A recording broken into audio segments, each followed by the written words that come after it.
Welcome everybody back to the Yanks of the Cop. We are here for our special Leeds versus Liverpool preview. So as always, I'm joined by my lovely co-host Sophie. How you doing, Sophie? I'm good. I'm all right. Not too bad. Feels a bit weird. I feel like we haven't been on for ages, but no, I'm all right. No, international breaks. And tonight we've got a special guest who's going to represent Leeds for us. Our new good friend Jake. How you doing, mate? I'm good, thank you. Thank you for having me. Yeah, no, I'm looking forward to it. Good. Thanks for having on. Yeah, we appreciate it. All right. So I just want to get everyone's opinion first off, because I think it's been one that's probably dominated the news the past couple of days. So obviously, quite a lot of Premiership teams have blocked their Brazilian players from going to the recent qualifiers.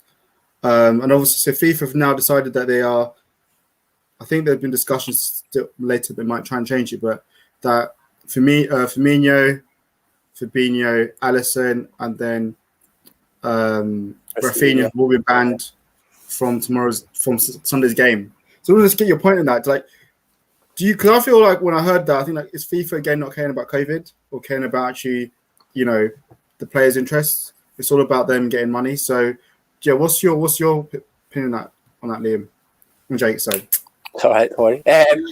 I think it's a bit mad, to be fair, how they've come to a decision on it. I don't get how you can have players following set rules and then for them to then be punished. I think it's a bit crazy, but I think in terms of the game, I think it will affect both teams. Obviously, you look at Rafinha for us; he's probably one of our star players. We'll miss him on Sunday definitely. But then for yourselves, you'll have Alisson and Fabinho missing.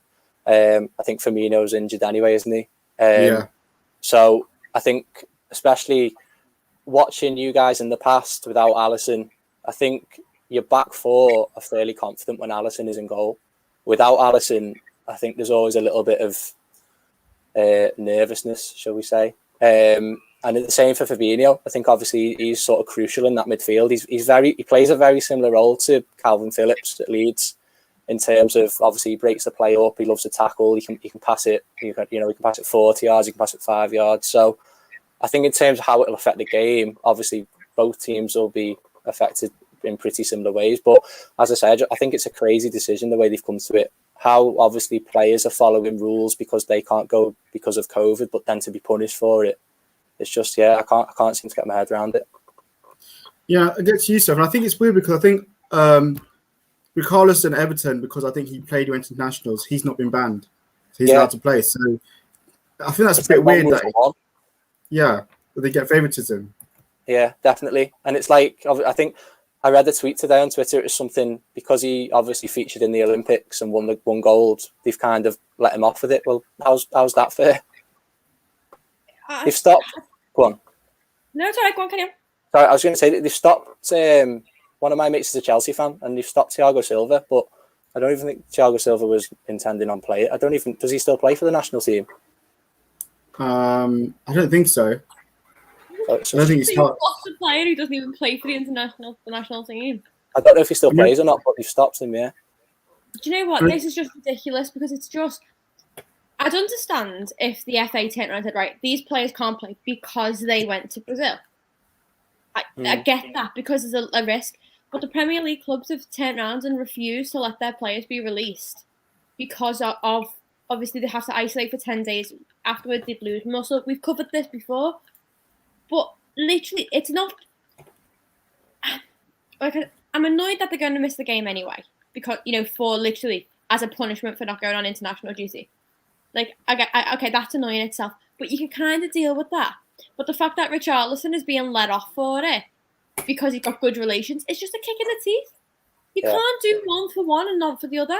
It's one rule. If any player who didn't go to international duty deserves to be banned for a game, then ban them. But you shouldn't give the club the power to refuse to release in the laws, in the bylaws. It shouldn't be in the bylaws then because you can't find something and inflict a ban on something that is in the club's power to do to begin with. I think FIFA are just as bad for listening to it. Like FIFA have listened to the Brazilian FA or whoever it is, and they've gone along with it instead of overriding it.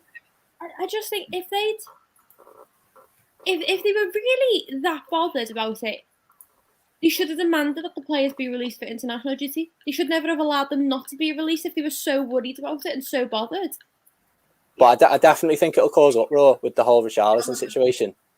Oh, it will. It'll cause mutiny. There'll be World War friggin' 3 if he features on the weekend and the rest of our players haven't. And it's not just Liverpool. Especially if he scores.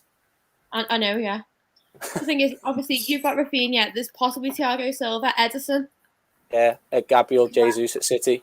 He's another one. I think. Jesus as well. But they're all going to stand for a game for putting their safety first.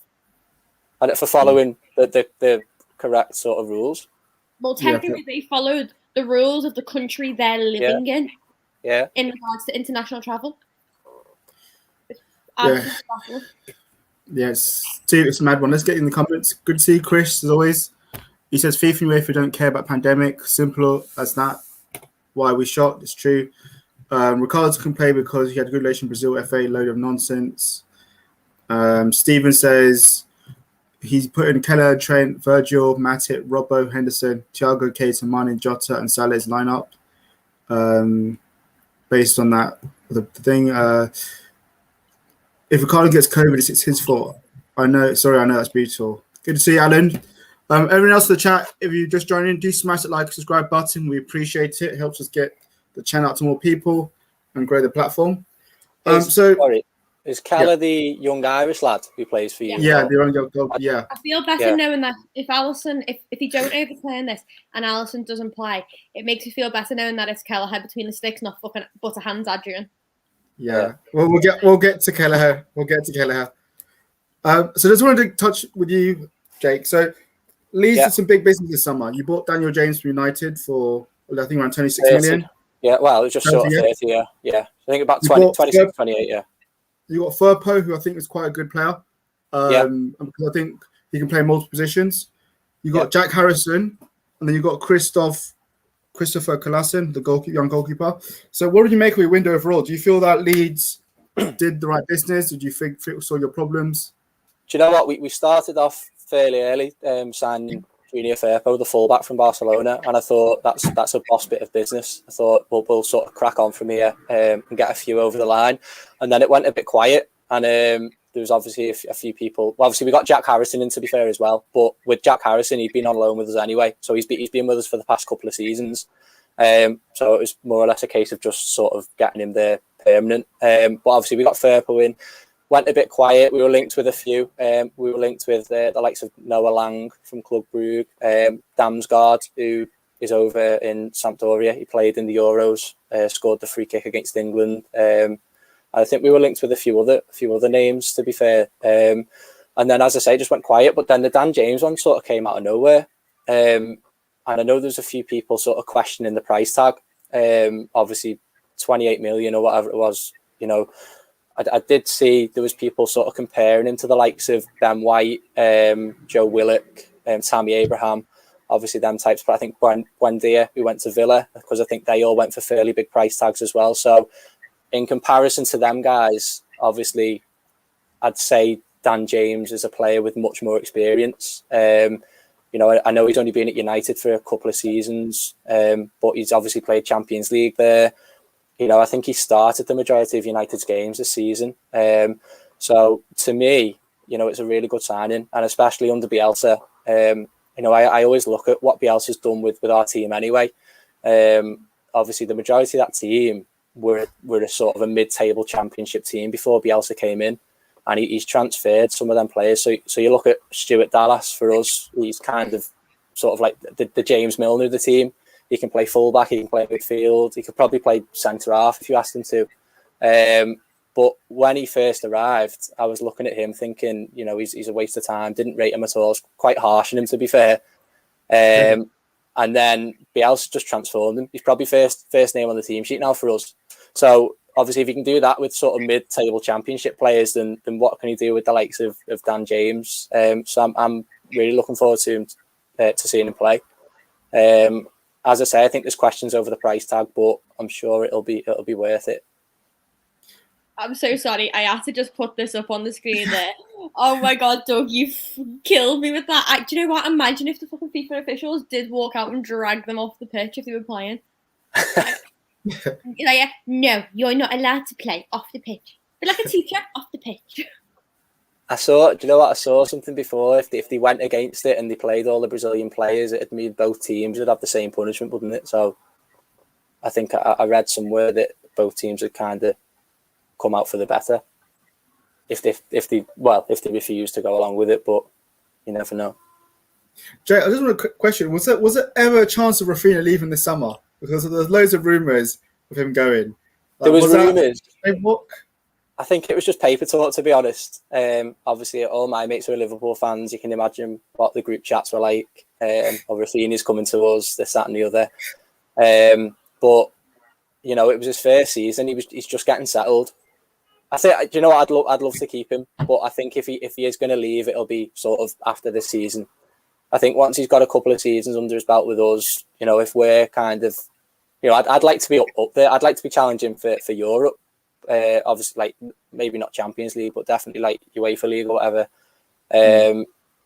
So I think obviously if we're not really getting anywhere, you probably will look at other options, maybe yourselves. I know. I think Man United was sniffing around him as well. Again, I don't know if that was just paper talk, but you know, he is a top player. You can see that from obviously when you watch him, he stands out every week. So he's consistently good. So yeah, I'd like to see him stay, only because I think under Bielsa he can get better, as can all the other players. You know, in my opinion, Bielsa is probably one of the top managers in the world, and I think it's only for the fact that he's not a top 4 club that he's probably not in that bracket. I think if you put Bielsa in kind of a Chelsea, a Man City, a Liverpool, United, you know, I think he'd be absolutely flying. So yeah, I'd like to see him stay, but I think, as I say, another season or two, then you never know. Doug's asking here, do you have a channel, Jake? I don't have a channel, no, sorry. So I'm new to all this. Well, just going on Leeds again, like so with your start of the season, but you obviously had that loss to United, which I felt you were a bit naive in that game, how open you were against them, and then you've had 2 draws. Like, how did you feel about the start? Because I think like United game, fair enough, that's a difficult game, but I think one of the other 2s, maybe you felt you could have got a better result in those games. Yeah. I'll be honest. I went to United away, first game of the season, and it was the worst I've ever seen us play. Even last season, I don't think there was a game where we were as bad as that. You know, every attack, they just looked like they were going to open us up and score every attack. And, you know, in all fairness, we were missing the likes of Phillips, we missed Llorente. And, you know, I was also thinking the other day, that's the first time a few of our players would have played in front of sort of a full capacity. You know, because obviously we had the Championship where, you know, it's not like playing at Old Trafford every week. And then we had the season where there was no fans at all. And then the first game of the season, United away, probably the biggest game you could ask for as a Leeds fan. And a lot of them lads probably weren't used to that kind of sort of atmosphere or that kind of hype towards the game. But yeah, that was the worst I've ever seen us play. We didn't look as sharp as what we were last season. You know, we lost the ball in stupid places. We were sloppy in possession.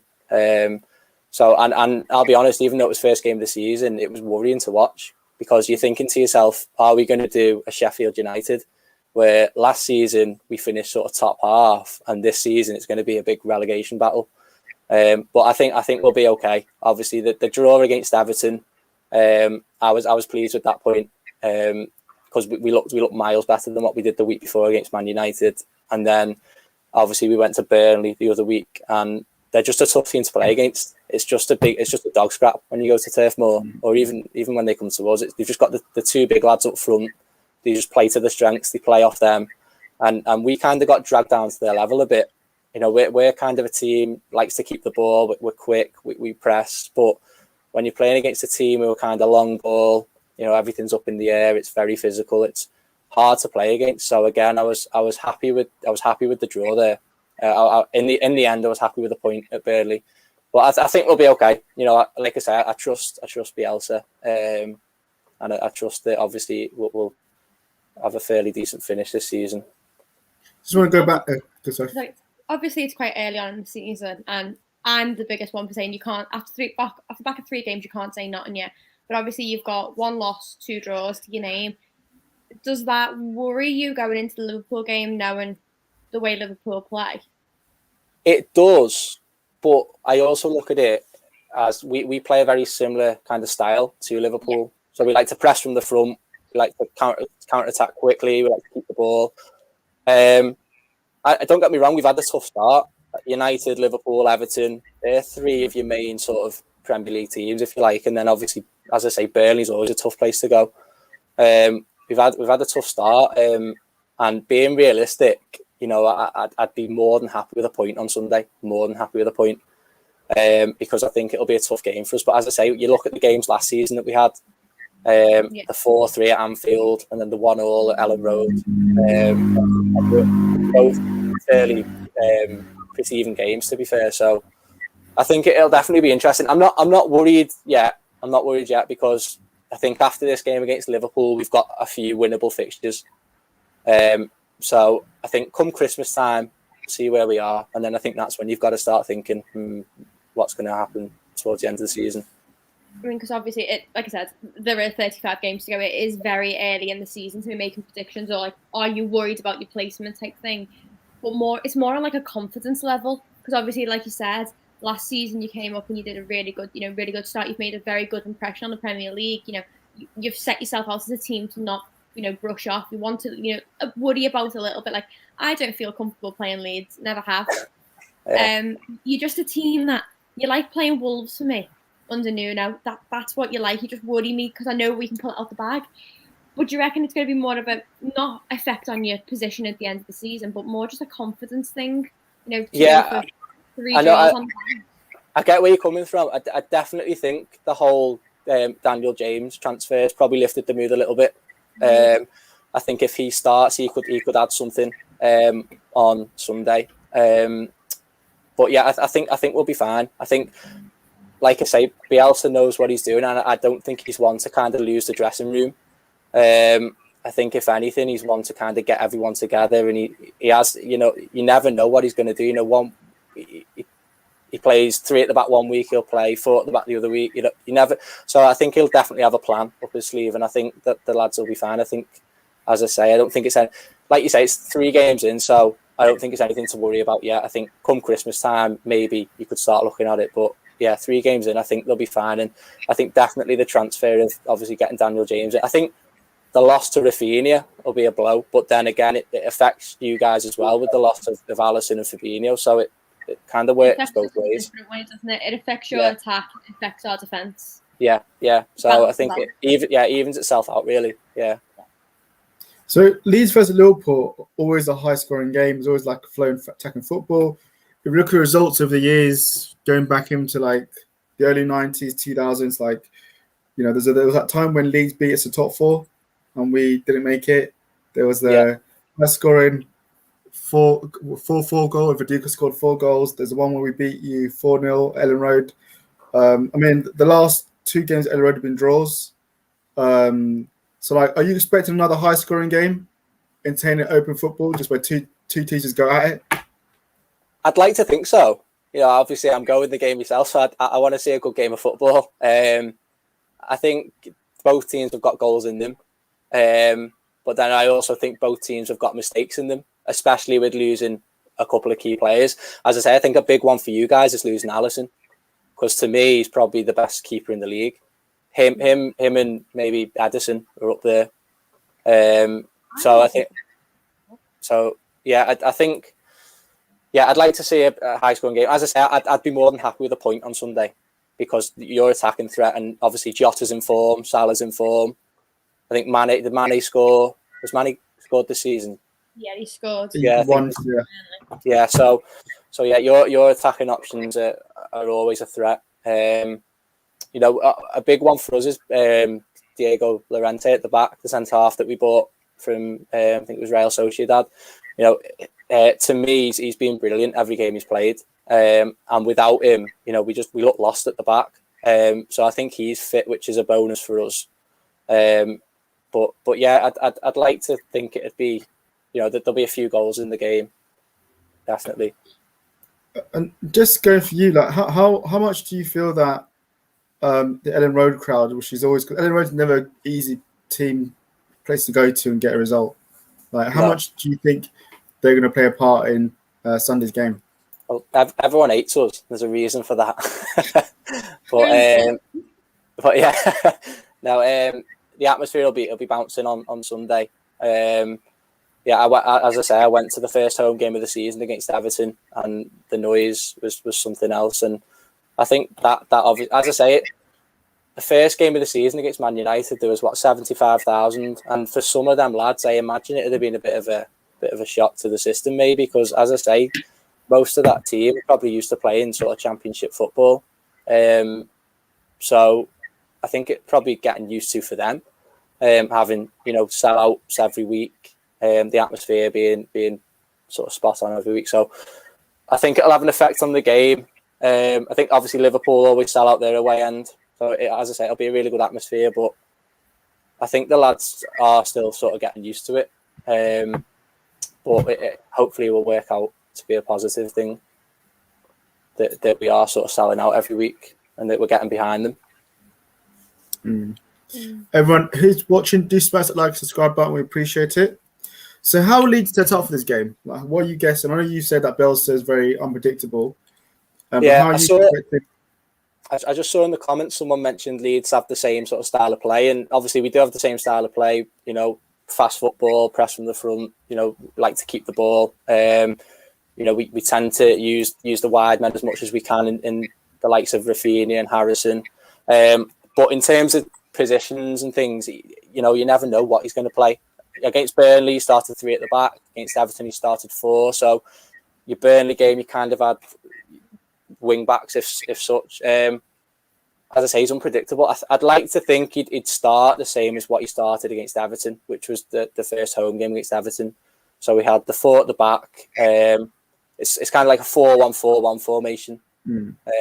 He has the 4 at the back. Then he'll have Calvin Phillips as the holding midfielder. In front of Calvin, he'll have obviously, I was going to say Harrison and Rafinha, but we've got sort of Daniel James to come in for Rafinha, which is good. I think what the idea was with Rafinha is, because he's gone and got Daniel James, is he was, from what I read, it was he wanted to kind of push Rafinha into the number 10 role and move him more central. So he was just in behind Bamford. But at the minute we've got sort of Matthias Klick and Rodrigo playing that role.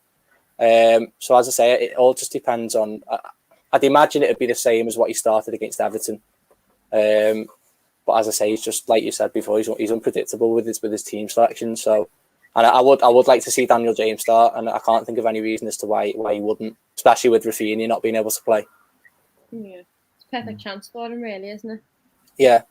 And I think he started every game for United this season, but I think obviously he's just sort of been a squad player there. Hopefully he'll start every game, be a bit more of a crucial player to us. So we'll get more out of him, and we'll actually, see what he's really like, especially under Bielsa. So it'll definitely be interesting. As I say, Rafinha will be a big miss. But we've got the cover in James, so hopefully it'll be just as good, if not better. So what's your lineup? The official lineup you reckon you're going with? I'd say, obviously, Meslier in goal, the young French lad. Luke Ayling right back. I'd like to see Llorente and Pascal Strout centre half. So he's a young Dutch lad. He's sort of broke his way up into the first team, but he's doing really well. Left back Firpo. The holding midfielder probably Phillips. Harrison and James on either wing, with Matthias Klick and maybe, I'm trying to think, Dallas in there. So Klick will probably play a little bit further forward than Dallas. And then obviously Bamford up front. He could even start Rodrigo for Klick. So obviously that number 10 role just in behind Bamford. Klick's been playing there, but he's only just come back from COVID, I think. To be fair, I think Firpo has as well. So it depends if they're up to full fitness. I know first game of the season, he left Calvin Phillips out, obviously because he'd been away with England. But then you looked at Man United and you saw that Maguire and Shaw started their first game of the season, but they played just as many games as what Phillips had done. So Yeah, it is. I trust him, but it's sometimes you do question, obviously, why he makes certain decisions. Yeah. So moving on to Liverpool side, we'll come back to you in a bit, Jake, again. Yeah, that's fine. Yeah. Sophie, obviously we had our draw with Chelsea, and it feels it's been ages since Liverpool last played. How important is it for Liverpool to bounce back from this? Like, we can't afford another draw. How important is it for us to get a win this Sunday? Well, first of all, saying we can't afford another draw is fucking ridiculous. It's the fourth game? It'll be our fourth game of a 38-game season. We are going to have draws, right? It's not the end of the world. Yeah, ideally we'd like to win. We wouldn't like a draw, okay? But we don't need to bounce back from anything. We didn't have a poor performance against Chelsea. We were very good. We were very attacking. But Chelsea were very organised, and they managed to keep us out. And they did a fantastic job of doing what they do. But that doesn't mean because they did their role really well, it means we failed or we need to bounce back. I don't think we need to bounce back from anything. I think we just need to stop putting so much onus on the importance of this one Chelsea game. You know, we've still got the other half to go of the Chelsea game, really. It's only the first half, technically. We've still got to go and play them again. There are, 35 other games left this season. There are going to be good games. There are going to be bad games. Go on, Jake. Can I butt in? Do you think it was, obviously Chelsea were down to 10 men.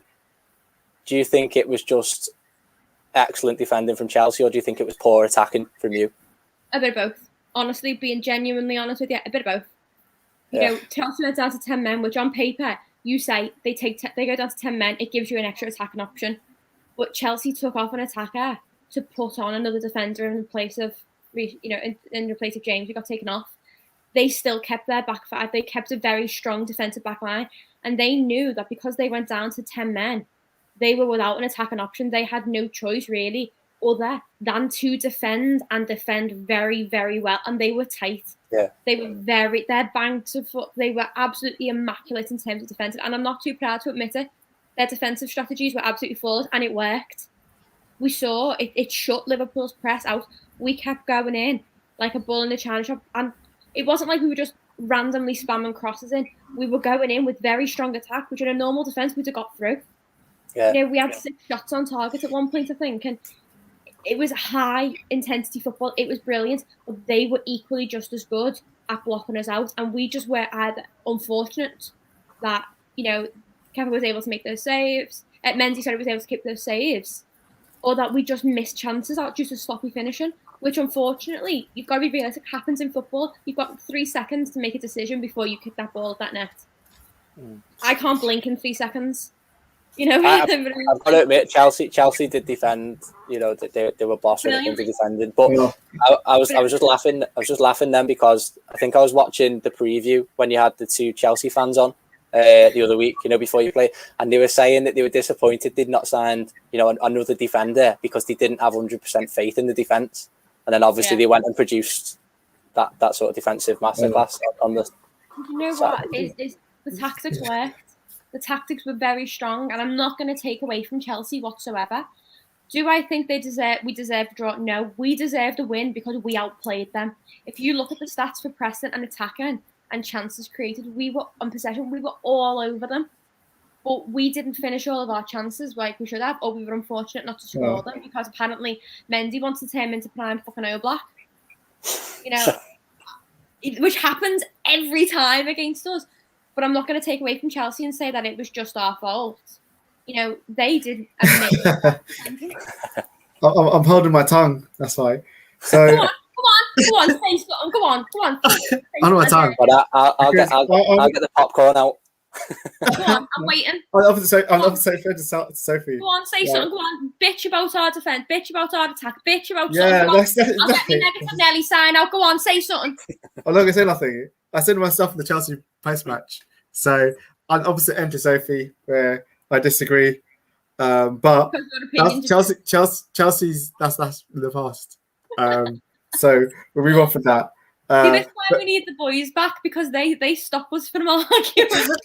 But for me, I feel that yes, it's early on the season, but another draw if we drew Sunday, starts creeping form of drawing, to be honest.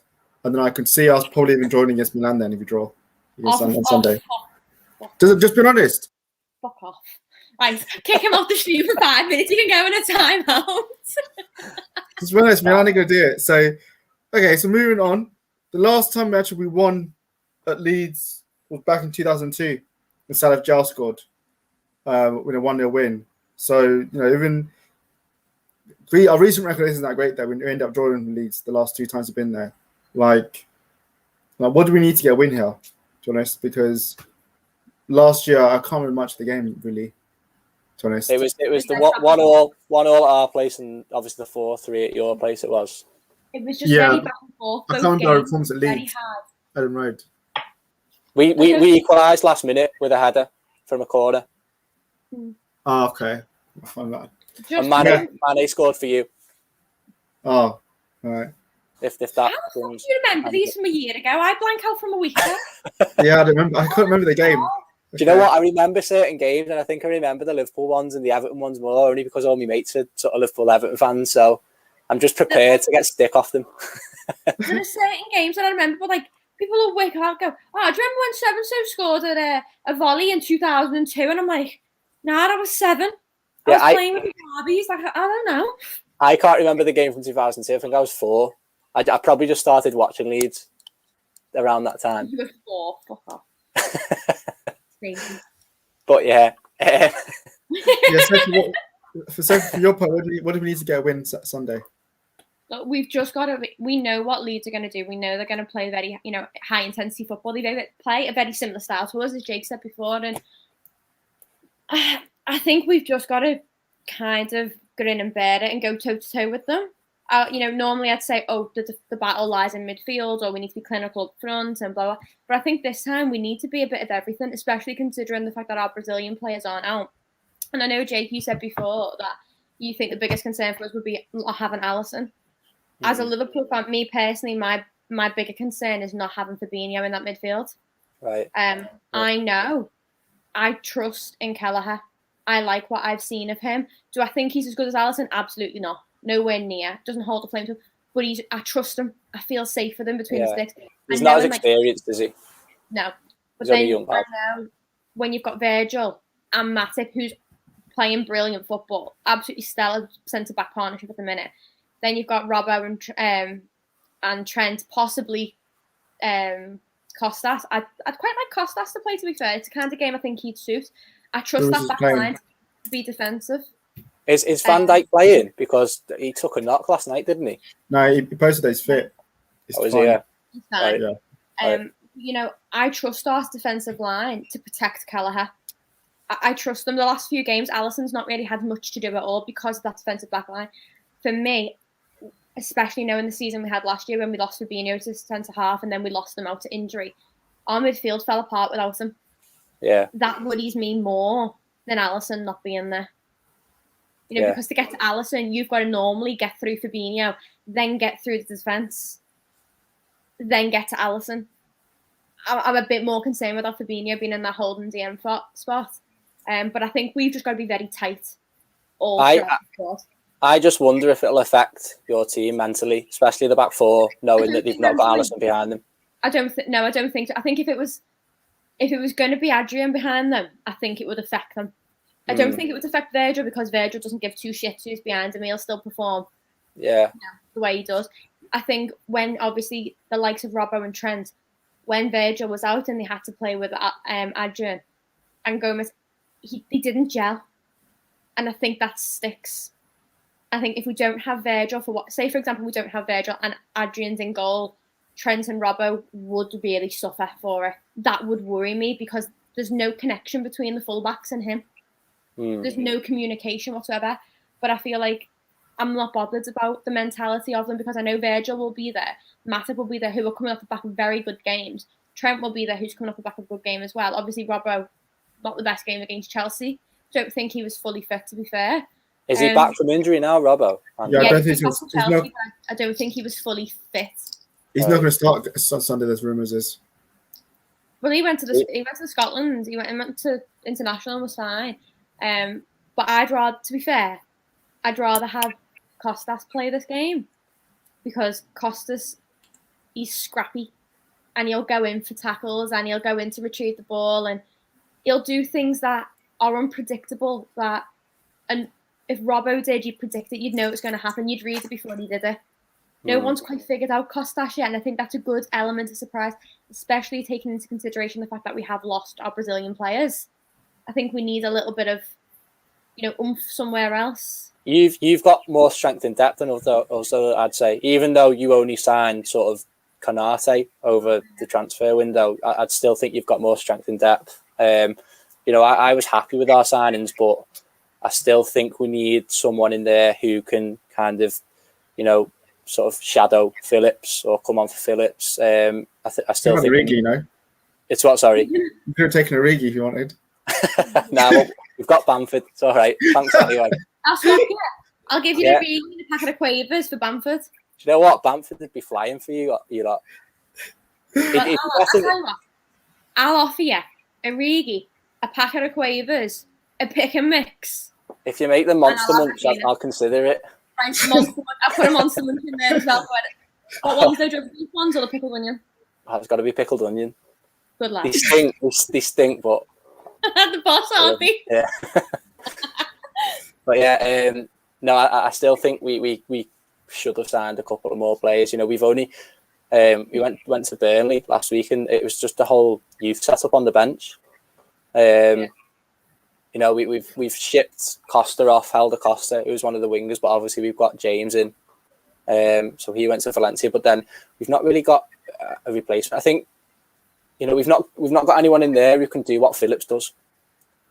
I know we've got Adam Forshaw coming back from injury. So I'd like to see him a bit more. Maybe he could do it, but yeah, I still think we need some more strength and depth. Definitely, I think you've got better options than what we have.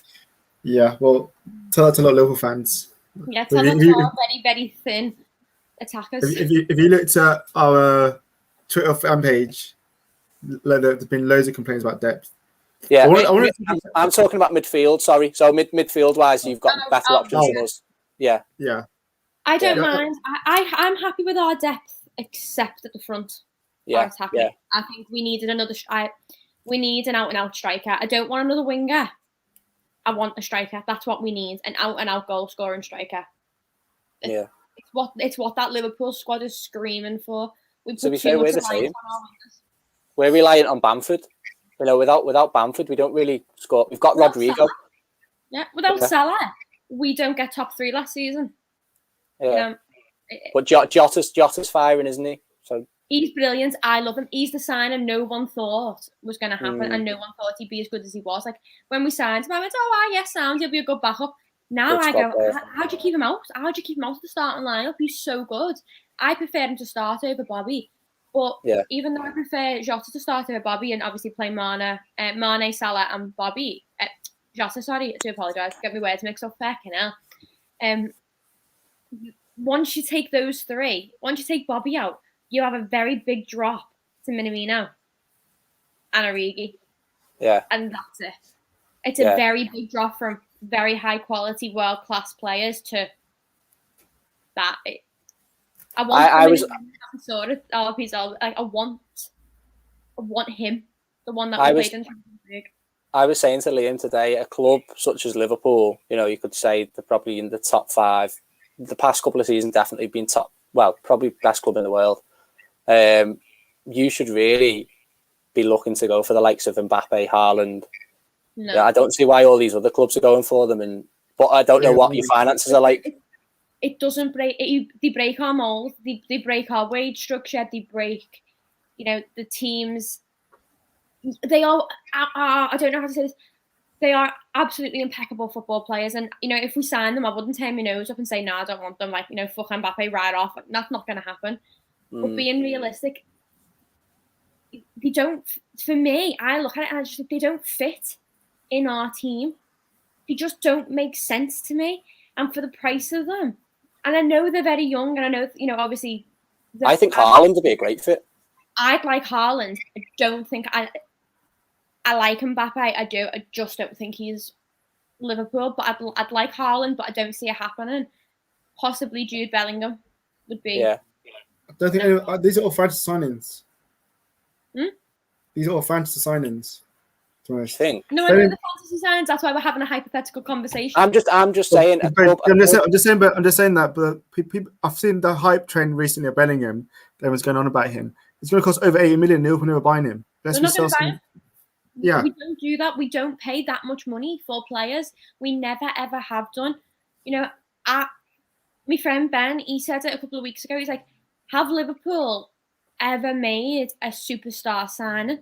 I mean, I suppose you can say Thiago, but he's not really. He's a world-class player, but he's not a superstar, is he? You know what I mean? I'd say Alisson was quite a big signing, to be fair, at the time. But he wasn't a superstar. Like Alisson was from Roma, and he was a very good keeper. But it's not like the equivalent of going and signing Neuer, who's a world-renowned household name. Or Alisson is just as good as Neuer now. No, I know, but now he is. But then he wasn't a world-class, Golden Glove winning player then, was he? Like everyone kind of was, oh yeah, Alisson, he's a great. I was made up. Hundreds of thousands of Liverpool fans were, because we know what quality he was, but he wasn't like a household name for keepers, was he?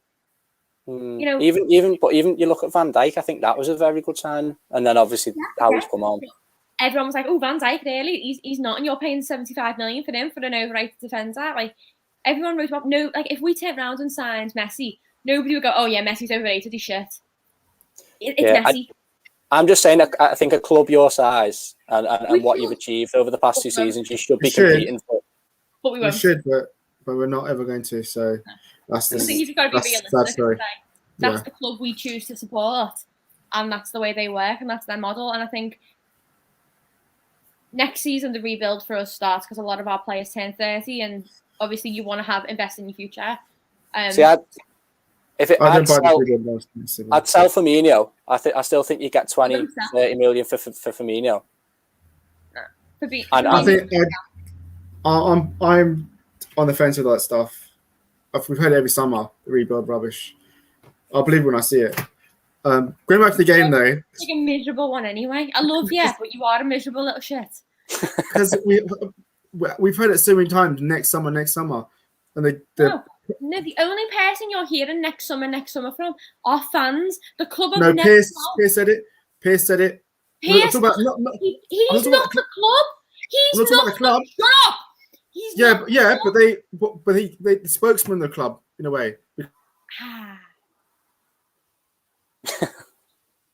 just gonna carry on.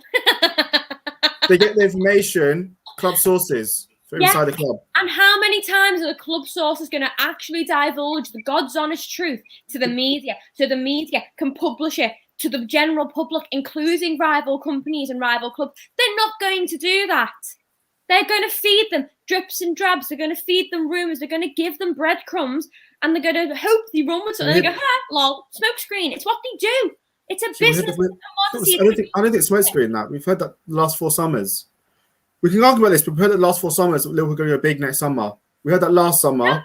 You've heard it from fans and from one journalist. No, Melissa Reddy said it. Slight bit of information he's given. No one knows what happens behind closed doors. Top tier ones. You do not know what Liverpool are doing behind closed doors. You do not know the future. But we can only go by what. You can sit there and say, "Oh, we've heard before." But how many times have you heard Liverpool are going to get back on the perch and everyone will win the league again? And everyone went, "Oh no, that won't happen." And we fucking did it. It took 30 years, but we did it. If it's meant to be, if it's going to happen, it'll happen. It's not the same. You can't add that to transfers. You can't add that to transfers. If it's not the right transfer, don't fucking do it. This is why I mean you all the time, because you'd rather go in and spend and spunk 50 million, 40 million on this play just to have the numbers in the squad, just to make the roster full. No, I wouldn't. That's where. I don't want it to look good on paper. I want it to look like a decent squad that when they play quality football. That's where you guys go. Well, that's what you guys say. We're going to carry on arguing. The kind of worms, yeah. No, because that's where you go on this other thing. I've never said we have to spend 50, 60 million. I said we need to bring in players. There are plenty of good players out there could have proved us. They have to be the right players, and if the right players aren't available, that's like going to the fucking shops and going, "I want dairy milk chocolate," and end up buying fucking Caramac. It's chocolate, but it's not the right one, is it? It doesn't get the spot. It's nonsense. We identify players. Shut up, I'm right. We identify players, and the club didn't go for them.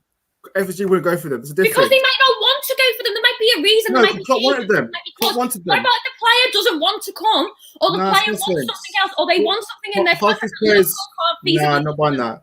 I'm not buying that rubbish. Half these players want to jump for. We always say every player wants to play for Klopp. We always say that. So now we're going to start playing players that want to play for Liverpool. When we always say that most of these players would jump at the chance to play for Klopp. That's just bollocks. But we'll move on because it's just going around in a circle because that's half the stuff is bollocks. I'm sorry, I'm not buying that. But yeah, You so going on a full pan of worms there, Jake. Well done. Sorry, guys. I just sat back and watched that unfold. You know what? This is what happens. I absolutely adore my homie, and we've got a great relationship. But we have such different opinions. Different point of view. Without Steve. Unrealistic. She lives in fantasy world. Unrealistic. She lives in fantasy world. You're not realistic. Yeah. You're negative. That's why we've got a button right here. I get called negative. But that's unrealistic. We've got this button. I get called negative. Unrealistic. We've got that button. But going back to the game, where do you feel the key battles with all the players that are going to be available this weekend? We'll start with you, Jake. One for me that kind of stands out is obviously whoever's up against Trent. I think it'll be Harrison. Harrison plays on the left for us, but I've noticed with Trent, obviously, it's attacking wise, he's probably one of the best in terms of he can pick a pass, he can cross a ball, he can shoot. Defensively, he's questionable, and I think what's this one now? You said that's a hot take for you to say that on our show, that Trent, because the reason why I say that is because everyone says that's about Trent. I'm just gonna say this: last season, he had the best defensive stats of any right back in the Premiership, most tackles, interceptions, blocks. But is there not a reason that Southgate played him further forward? Obviously, Southgate tried. Southgate doesn't know what he's doing. Doing. Southgate's an idiot. He didn't train Trent to the World Cup, which is stupid. To the Euros, Southgate's an idiot. He was injured, wasn't he? He could have taken him. I thought he was injured. Trent was injured during the Euros. No, but we got dropped from it before. This England squad. Oh yeah, the dropping him was absolute bollocks. Yeah, right. He got dropped from the England squad. So, but Southgate's an idiot. That's why. So that's whatever he's doing playing midfield is nonsense and stuff. Don't get me wrong. I'd prefer Trent in a further forward position. I don't. I think he's the best right back. Look, I'm not saying no to defence in the midfield in the future. The very, very, very distant future. I'm not saying no to it, but right now, who's going to come in? And I say this all the time. Who's going to come in and do what Trent does at right back? With the stats he does, with the pressing he does, with the bombing it up and down the wing to him, with the crossing and all. Where's that going to come from? Where's that feeding going to come from if you move into midfield? Have you guys played with a 4 or 5 at the back this year? 4.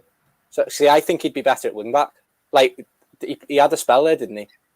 When you played wing backs. We've done it once or twice, but I think majority of the time we like to play with 4 at the back. Yeah. I think he suits wing back better than full back because, as I said, defensively, I think if Harrison gets at him, or even Dan James, whoever's playing that side. See, I don't know. I know people always say, "Oh, Trent's open." He's not. He's very good. He's better. This is the problem. He's not equal going forward as he is defensive. He's obviously a little bit better attacking than he is defensive. But his defensive work is still absolutely, it's stellar defensive work. It's just not to the level of actual centre-backs, which I think people want him to be like a Virgil van Dijk with a Mo Salah combined. He wants him to be the love child of the two of them. It ain't going to happen. But then if you compare him... I would like to see... just for once, I'd like to see us play a 5 back and put 3 centre-backs on Konate, Matip and Virgil and have Robbo and Trent push higher. Yeah. I would like to see it. I think it'd suit that better. But then, obviously, I was going to say, if you look at... Liverpool, just not with this team. If you look at the likes of Reece James at Chelsea and you compare him to Trent, I'd say Reece James is probably 50-50 in terms of his defensive ability and his attacking. I'm going to get... I'm going to get big bites here, aren't I? Nah, I think that's fishing. I'm not going to bite that. So... No, I'm genuinely not. I'm not. I'm just saying, Reece James, I think, is a more complete fullback, but Trent is more attacking. Okay. I like you, Jake. So I'm gonna let that slide. I've gone off you real quick. I'm not going to be invited back. Disliking you. I'm not invited back, am I? No, you're not. I'm smiling now, but when this stream finishes, you've had it. Kika. let's go on to our score predictions. Right. No, so what's your lineup actually before we go to score predictions? Lineup if the Brazilian players aren't allowed to play, and we don't overrule it. I'm going to go with Kelleher, Trent. I'd like to see Costas, Virgil, Matip, Hendo. Is Naby back? I think he might be back tomorrow. Right.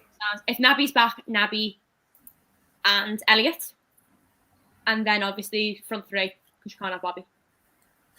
My one is Keller in goal, Matip, Van Dijk, Trent, Tsimikas. I don't think Robert will play. He played 4 games in a week, like 12 days something. Midfield, Henderson, Thiago, and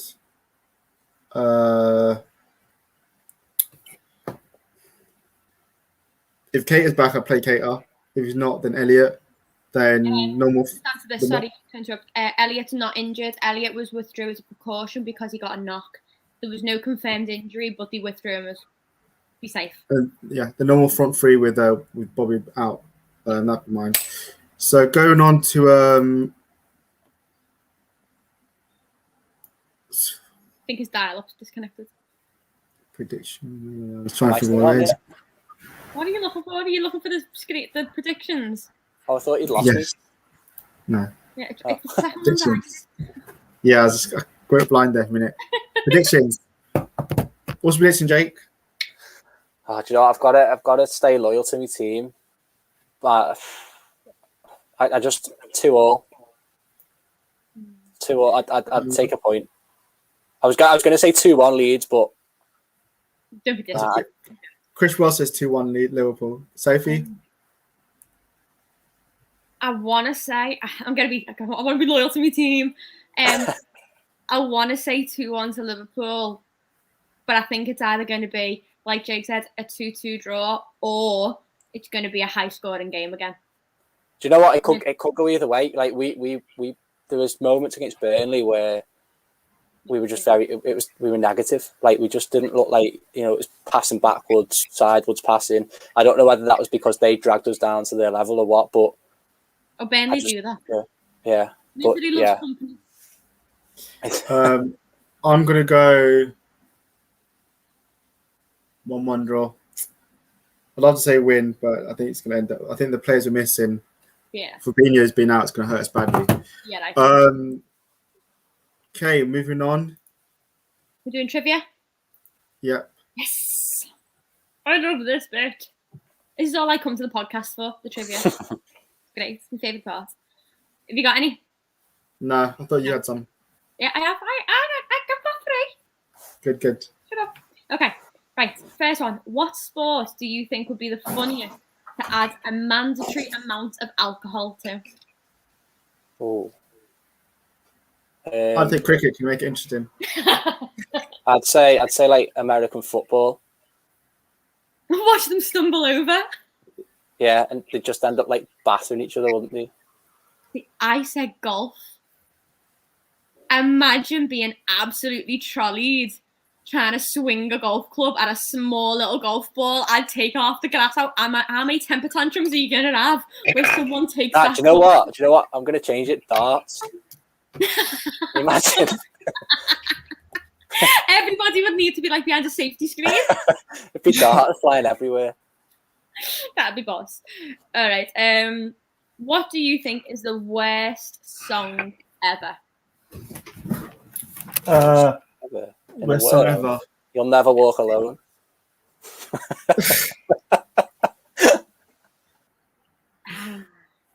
And he can't even let himself back in either, whereas you can. Let him back in. That wasn't me. That was trying to add you back in. My worst song. It's a tough one. It's probably I Wanted That with our Backstreet Boys. It's a boss song. I hate Backstreet Boys. My sister loved them. I hated them. Tell me why. Nothing wrong with that song, you fucking weirdo. Worst song for me. Work by Rihanna. I hate that song. Yeah, work, dun, dun, dun, dun, dun. Oh, yeah, I do like that. Why? When What's that the song reason came for that? out, fucking Juice FM, when Juice FM was, Juice Oh FM, yeah. played it non-stop. And every time I turned Juice off and put Radio 1 on, they were playing it on Radio 1. I used to just drive in silence. Juice FM? Chris Willis says Baby Shark. Shout Baby out Shark. Juice FM. I hate that song as well. Oh no, I see. I'm just not bothered by that. And I hate nah, that song. it was work because it was just like everyone's like, "Oh, isn't this such a good song?" I'm like, "Nah, she's saying work." Going, nah, It's the same words. it's the same way, baby. I can do that, and you don't give me millions, do you? No. Right, last one. Big debate. Oh no. Does pineapple belong on pizza? No, No. absolutely not. Absolutely Oh, not. thank God. No. Absolutely not. And who says yes is wrong? It is wrong. It tastes. Anyone else think it tastes like hairspray? I've never tried. I wouldn't even attempt It it. tastes like whenever I eat pineapple on pizza, I have to take it off. I get a Hawaiian. I have to take it off while it's frozen. Because if I take it off after it's cooked, it leaves like this, like when hairspray gets in your mouth when you spray hairspray, like old Chris, now that's it. hairspray. It's vile, rank. Cheese and tomato. Oh no! Cheese and tomato You know margarita. what? No, I rate that. No, I rate it. no, it's gotta be a Margarita. meaty. That's what she said. I'm a meat person, so it has to have meat in it. It has to be. If anything, it has to be a chicken and bacon pizza. It's gotta be. If I can't No, I've got have it. I've got to be in the mood for pizza. Would you? You're a Yeah, me scout who too. doesn't support Liverpool, who doesn't like You'll Never Walk Alone, who doesn't rate Trent, doesn't like. I'm just different. I just feel like being unique. Fucking dog shit. All right, I've got one else. All right, let's wrap up there. Jake, it's been awesome having you on. No, thanks for having me. You're We'll not welcome. definitely have you on for the next Liverpool home versus Leeds. We'll have you on back Boxing Day, I then. think. No. Yeah. So I'll give you a shout. I might get my own channel by then. Well, you should do. Create your own channel. Otherwise, everyone else, you've been awesome as always in the chat. Do smash that like and subscribe button. And also, if you don't have your notifications on, put them on YouTube so that you will know when we have a show. We're going to have lots of shows coming up. Otherwise, we will see you all. Cheers, I Chris. think it's going to be on Monday for when Sophie, and we're going to have one of the Yanks back for the post-match. Otherwise, have a great evening, everyone. And we'll see you all soon. See you guys. Thank you.